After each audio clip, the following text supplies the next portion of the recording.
गिरी साहब, मुआशी तौर पे अफगानिस्तान के पास ईरान एक मुतबादिल के तौर पे मौजूद है, लेकिन पर कंटेनर लागत अगर 50 से 60% बढ़ जाती है, $2500 का इजाफी किराया आता है कंटेनर्स के ऊपर, जो पिछले चंद हफ्तों का नुकसान है वो $200 मिलियन है।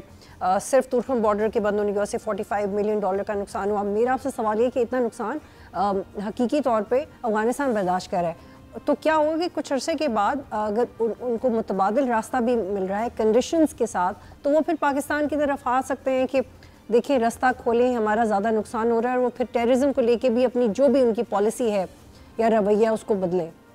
तो this could be one of the options.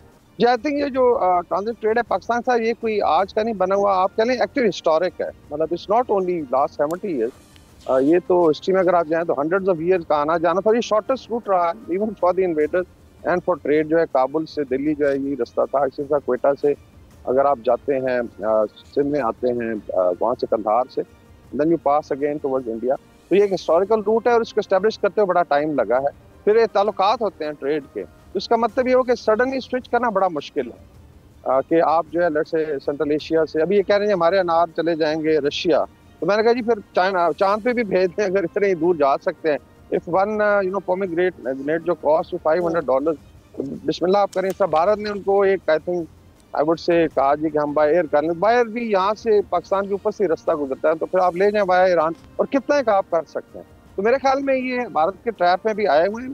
They can always have a win win situation with Pakistan. आप टेररिज्म को छोड़ें, ये फैक्ट्रियाँ बंद करें, और पाकिस्तान ने तो देखें जो CPEC है उसकी एक्सटेंशन तक ऑफर की विद चाइना कि जी वी वांट कि आप डेवलप हो।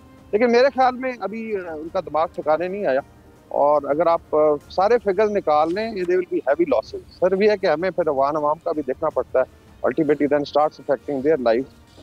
अभी जो है मेरे ख्याल 2 मिलियन अवान रेफ्यूजी जो पाकिस्तान ईरान से जा रहे हैं उसका लोड पड़ेगा।